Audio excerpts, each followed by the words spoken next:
Assalamualaikum warahmatullahi wabarakatuh. Apa kabar teman-teman semua? Mudah-mudahan teman-teman dalam keadaan baik. Semoga yang rindu bisa cepat bertemu dan semoga kita dapat bertatap muka kembali di semester 4 nanti. Amin. Baik teman-teman, kami dari kelompok 4 ingin menjelaskan sedikit bahan yang berjudul kekerasan dalam rumah tangga. Mohon teman-teman untuk mendengarkan materi yang kami sampaikan dengan baik supaya dapat menjadi tambahan dalam kegiatan belajar kita. Jadi,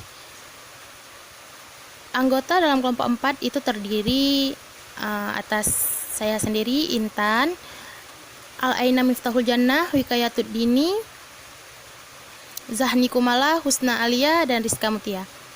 Jadi, pada dasarnya, setiap keluarga ingin membangun keluarga bahagia dengan penuh rasa saling mencintai secara lahir ataupun batin. Dengan kata lain, bahwa setiap keluarga ingin menjadi keluarga yang sakinah, mawaddah, warahmah. Akan tetapi, kenyataannya tidak semua keluarga dapat berjalan dengan mulus dalam mengarungi bahtera rumah tangga karena adanya rasa ketidaknyamanan, tertekan atau kesedihan dan perasaan takut dibenci antara sesama. Kekerasan dalam rumah tangga merupakan fenomena sosial yang telah berlangsung lama. Kekerasan dalam rumah tangga merupakan pelanggaran hak asasi manusia dan kejahatan terhadap martabat manusia serta bentuk diskriminasi yang harus dihapus. Nah, untuk mengerti apa sih itu kekerasan dalam rumah tangga beserta contohnya, mari kita simak penjelasan dari anggota kelompok 4 lainnya. Baik, saya akan menjelaskan tentang pengertian kekerasan dalam rumah tangga atau KDRT. Kekerasan dalam rumah tangga ada setiap perbuatan terhadap seseorang, terutama perempuan yang berakibat timbulnya kesengsaraan atau penderitaan secara fisik, seksual, psikologis, atau penelantaran rumah tangga termasuk ancaman untuk melakukan perbuatan, pemaksaan, atau perampasan kemerdekaan secara melawan hukum dalam lingkup rumah tangga. Ada pula yang berpendapat bahwa kekerasan rumah tangga adalah bentuk kekerasan yang terjadi di lingkup rumah tangga, yang di dalamnya terdapat hubungan antara pelaku dan korban dalam ikatan rumah tangga atau perkawinan, dan tidak dalam hubungan pekerjaan. Berdasarkan dua definisi tersebut, dapat kita pahami bahwa kekerasan dalam rumah tangga adalah posisi hubungan ketidakadilan gender, bukan karena faktor perbedaan biologis antara laki-laki atau suami dan perempuan sebagai istri.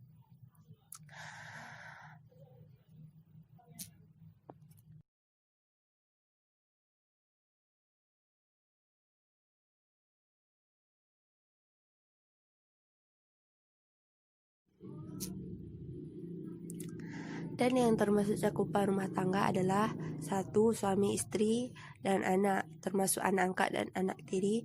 2. Orang-orang yang mempunyai hubungan keluarga karena hubungan darah, perkawinan, misalnya mertua, menantu, ipar, dan besan. 3. Orang yang bekerja membantu rumah tangga. Yang selanjutnya adanya bentuk kekerasan dalam rumah tangga. Dalam Undang-Undang Nomor 23 Tahun 2004 tentang KDRT, dijelaskan bahwa setiap orang dilarang melakukan kekerasan dalam rumah tangga terhadap orang dalam lingkup rumah tangganya dengan cara berikut. Yang pertama adanya kekerasan fisik, yaitu perbuatan yang mengakibatkan rasa sakit, jatuh sakit, atau luka berat. Bentuk kekerasannya berupa tamparan, pemukulan, penjambakan, penendangan, atau lempar benda keras. Yang kedua adanya kekerasan psikis, perbuatan yang mengakibatkan ketakutan, hilang rasa percaya diri, hilangnya kemampuan untuk bertindak. Contoh kekerasannya itu makian, penghinaan, atau bentakan dan ancaman. Selanjutnya adanya kekerasan seksual, adanya penelantaran rumah tangga, dan kekerasan dilakukan berkali-kali. Kekerasan dalam rumah tangga mempunyai dampak negatif terhadap semua anggota keluarga atau orang di dalam rumah tersebut, baik yang terlibat dalam kekerasan maupun yang tidak. Setiap orang dalam keluarga itu merasa tidak tentram. Masalah ini merupakan unsur yang sangat merusak kehidupan keluarga. Berdasarkan penjelasan tersebut, satu hal yang dapat digarisbawahi adalah kekerasan dalam keluarga terjadi karena penyalahgunaan kekuatan oleh orang yang kuat terhadap yang lemah. Nah, selanjutnya, faktor penyebab kekerasan dalam rumah tangga atau KDRT. Beragam argumentasi yang berkembang pada kepada para ahli berkaitan dengan terjadinya sumber kekerasan terhadap istri. Menurut Ahmad Kusairi, pada tahun 1997, kekerasan terhadap istri pada rumah tangga disebabkan oleh beberapa hal. Pertama, adanya dominasi sumber ekonomi keluarga, memiliki persoalan psikis berkaitan dengan trauma masa kecil, dan tinggal dalam lingkungan yang penuh dengan kekerasan. Perempuan yang tidak memiliki kemandirian ekonomi sangat bergantung pada suaminya. Ketergantungan secara ekonomi menyebabkan suami merasa berkuasa dan melakukan kesewenang-wenangan. Salah satu bentuknya adalah kekerasan terhadap istri. Kekerasan terhadap perempuan merupakan masalah universal yang melewati batas-batas negara dan budaya. Studi yang dilakukan pada tahun 90 komunitas yang berada di dunia menunjukkan pola tertentu dalam insiden kekerasan terhadap perempuan, khususnya istri. Menurut studi tersebut, terdapat 4 faktor terjadinya kekerasan, diantaranya 1. Ketimpangan ekonomi antara perempuan dan laki-laki. 2. Penggunaan kekerasan sebagai jalan keluar suatu konflik. 3. Otoritas atau kekuasaan dan kontrol laki-laki dalam pengambilan keputusan. 4. Hambatan bagi perempuan untuk meninggalkan setting keluarga. Selanjutnya, dampak kekerasan dalam rumah tangga biasa disebut KDRT.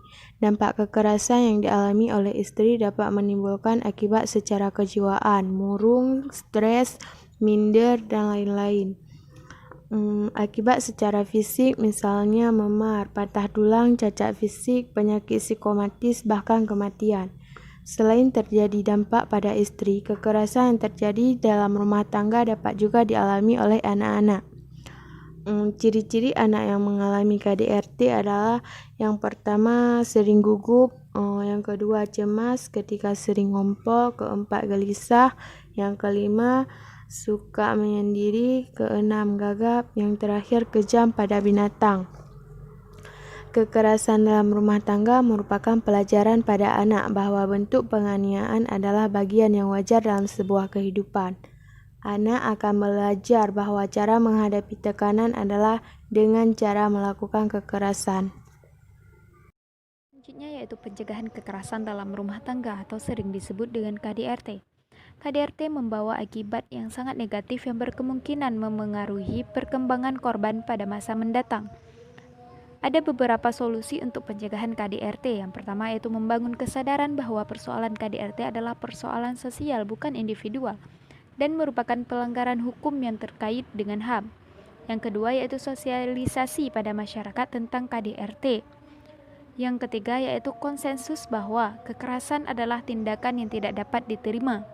Yang keempat, mengempanyekan penentangan terhadap penayangan kekerasan di media yang mengesahkan kekerasan sebagai perbuatan biasa, menghibur, dan patut menerima penghargaan.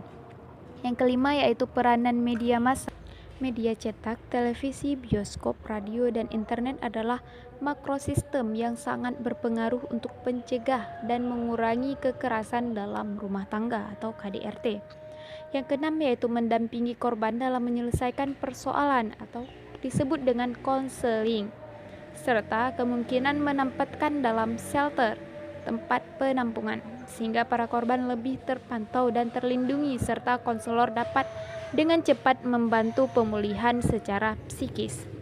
Sekian dari kelompok kami. Jika terdapat hal yang menjanggal bisa ditanyakan dan kita akan menjawab secara diskusi sama-sama. Sekian, wassalamualaikum warahmatullahi wabarakatuh.